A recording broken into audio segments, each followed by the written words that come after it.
we in the United States concerning the changes that we would like to institute. Inaasahang pag-uusapan din ang defense o seguridad ng bansa na unang sinabi ng Administrasyong Trump na nananatili ang kanilang suporta sa Pilipinas sa gitna ng sigalot sa West Philippine Sea. Kasama rin sa agenda ng Pangulo ang pakikipagpulong sa business leaders doon. Mananatili ang Pangulo sa Blair House na President's Guest House. Habang nasa US ang Pangulo, kinalagang caretaker ng bansa sina Executive Secretary Lucas Bersamin, Justice Secretary Jesus Crispin Remulla, at Agrarian Reform Secretary Conrado Estrella III. Para sa GMA Integrated News, Starlene Kai, nakatutok 24 oras. Susunod, dalawang grupo ng mga estudyante sa Cagayan nagtalo. Dalawa nasaksak. Ilang bahay sa Tawi-Tawi bumagsak at tinangay ng malakas sa alon.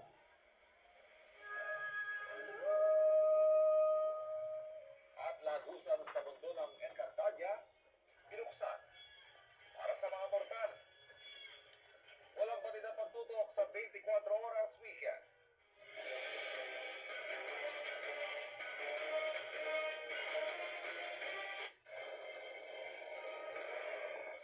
Search is over.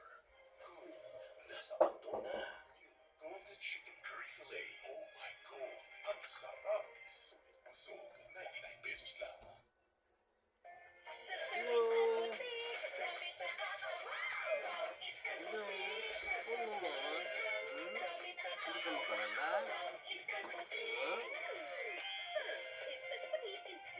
Habis tayo? Ha? Patikim. Habis tayo? Lasa. Ha? Habis tayo? Baka naiwan ang paste. Mas wild ka Putik sa eh. Joy. Hanggang zero. Walang hirap sa Bilis yun. Isang mata, isang kabuta.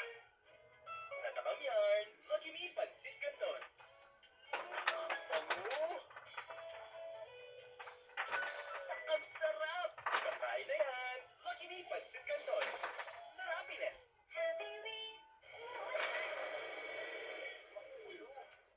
Kulog, akong bahala sa Surf Sun Fresh Powder.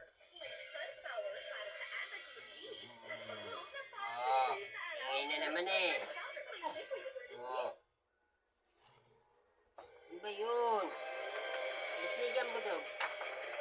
Nagkasunog po ngayong hapon sa barangay Talon 1 sa Las Piñas, isang batang 7 taong gulang ang nasawi. Ayon sa mga opisyal ng barangay, natagpuan sa loob ng bahay ang bata na posibleng na-suffocate. Ang mga magulang ng bata aminado na iniwan nilang mag-isang anak habang nakakandado ang kanilang bahay. Naging mahirapan naman ang pagkapula rito ng mga responding bumbero dahil gawa sa light materials ang mga bahay. Umabot sa ikalawang alarma ang sunog na patuloy na iniimbestigahan.